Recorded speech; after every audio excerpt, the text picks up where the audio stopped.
commencé il y a une quinzaine d'années avec les déjeuners. On le faisait d'une façon bénévole parce qu'on sait que l'alimentation est importante dans la vie des enfants pour un bon rendement scolaire. Et puis, il y a une douzaine d'années, la Commission scolaire de Montréal, dans notre secteur Saint-Édouard de la Petite Patrie, a conclu que nous étions dans un milieu défavorisé, donc a instauré la mesure alimentaire. Alors, ça veut dire qu'on cuisine, on prépare et on livre 350 repas, dîners chauds par jour.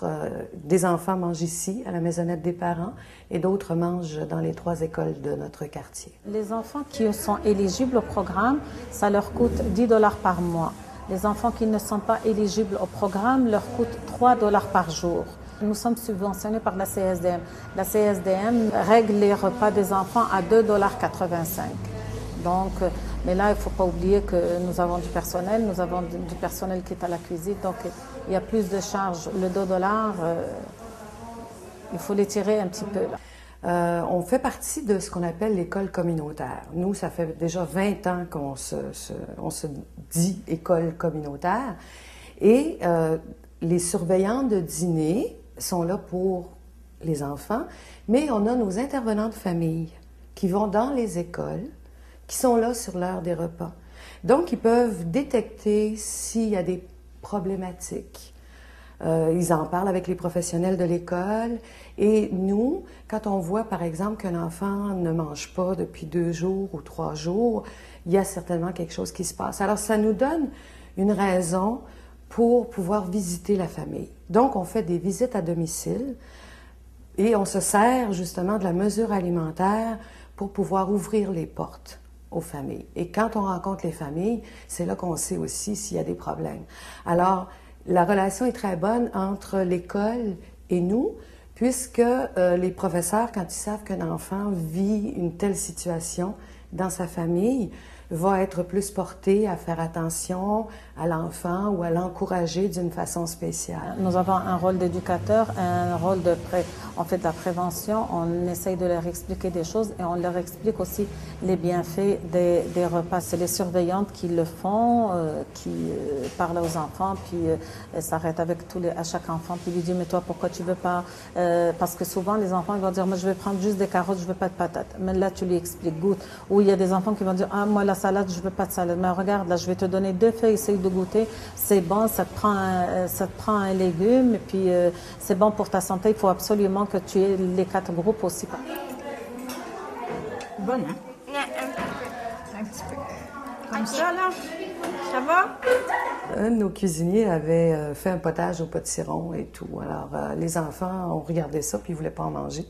Alors, il a pris le potiron, il est allé montrer aux enfants, il a démontré aux enfants qu'est-ce que c'était, il leur a montré qu'est-ce que c'était, il l'a coupé, il leur a dit comment c'était bon et tout, et les enfants ont mangé tout leur potage. Il y avait comme un drôle de riz que moi j'avais jamais mangé. J'ai demandé à madame qui m'a dit, elle a dit c'est du couscous. Mais c'est quoi du couscous? T'as jamais goûté? Elle m'a dit. Moi j'ai dit non, j'ai jamais goûté. Puis après, j'ai goûté un peu, elle m'a donné juste un peu pour que je goûte, pour voir si j'aime. Puis j'ai dit que j'aime, elle m'a donné. À la fin de l'année passée, nous avons été approchés par Équiterre et puis nous les avons rencontrés à plusieurs reprises. Et puis c'est de là que contact a été établi avec la ferme et c'est de là que l'idée d'abord a germé, elle a fait son chemin, on s'est rencontrés, la directrice et moi, on a évalué les choses puis on a pris la décision que pour septembre, qu'on allait commencer à offrir des repas avec des légumes bio. Le producteur est assuré d'avoir les revenus nécessaires à la production parce qu'il sait déjà d'avance qu'est-ce qu'on va acheter chez lui, qu'est-ce qu'il va nous fournir. Donc, pour lui, c'est un fonds de roulement, si on veut, là, qui est important. Et pour nous, de notre côté, c'est important d'assurer une bonne alimentation aux enfants. Alors que quand on cuisine des produits sans pesticides, sans fongicides, des produits dits biologiques, alors pour nous, c'est important aussi. On sait que les enfants mangent bien. Présentement, c'est beaucoup les légumes racines aussi. Là, on s'en vient dans le potiron et tout ça, là, ça s'en vient. Dans les fruits, c'est sûr que ce sont les pommes et tout ça. Certains légumes non cultivés sur la ferme avec qui nous sommes partenaires proviennent d'autres petites fermes biologiques. Alors, on est assuré d'avoir toujours un bon roulement.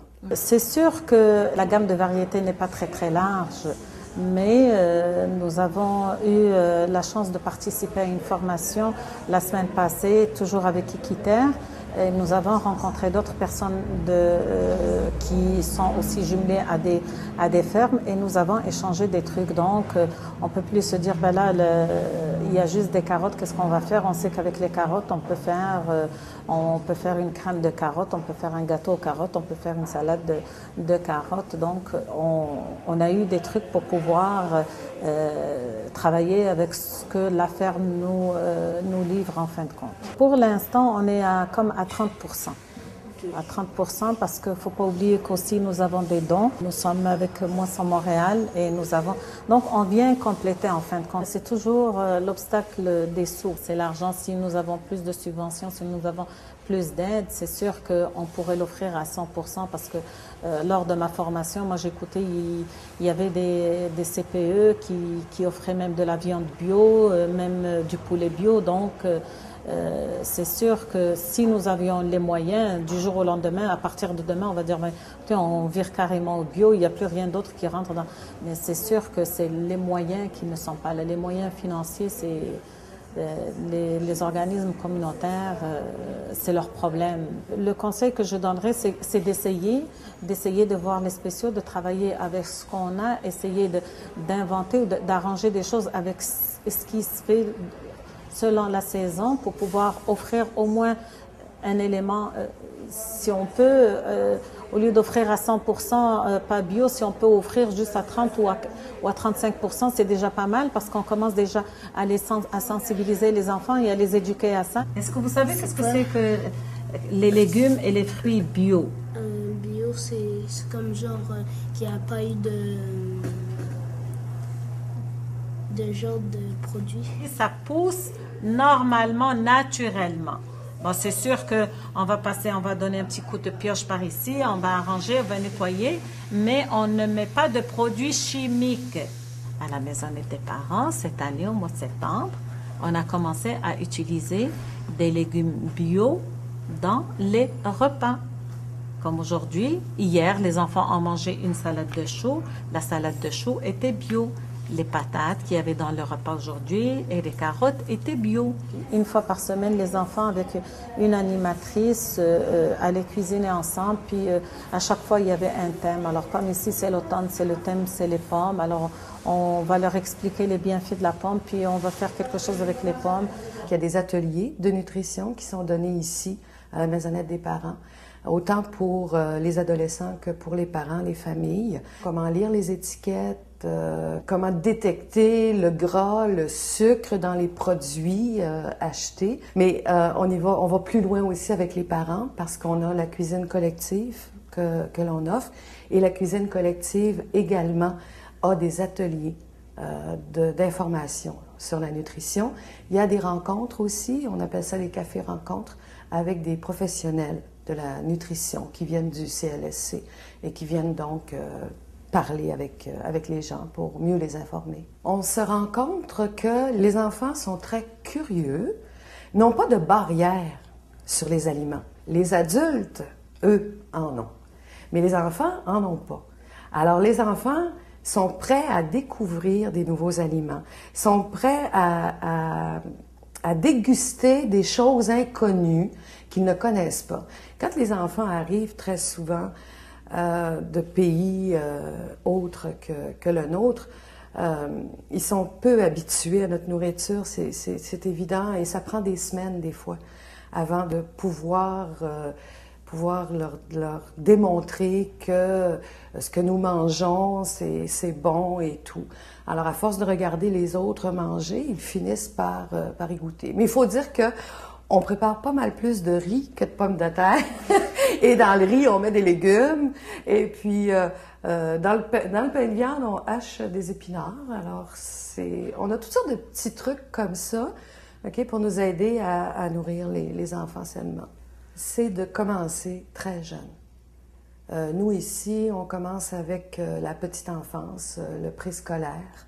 Il y a toujours un atelier de nutrition. On a des ateliers parents-enfants et on commence avec les tout-petits. 24 mois, 3 ans, 4 ans, 5 ans. Alors, on commence avec eux, on commence avec les parents. Avec les cours de cuisine que l'on donne aux enfants, les enfants rapportent ça le soir aux parents. Il y a des parents qui nous disent, ben là, il n'y a plus de pain blanc chez nous. Hein? Il n'y a plus de pain blanc parce que les enfants ne veulent plus en manger. Nous ont dit que c'était pas bon. Alors, on s'est mis au pain de grains entiers. Ah, c'est des petits détails. Mais je pense que les enfants ont une force de persuasion vis-à-vis les parents. Alors, plus on les informe, plus ils découvrent les bonnes choses avec tout leur esprit curieux, plus, je pense, ils s'impliquent dans l'épicerie de la famille.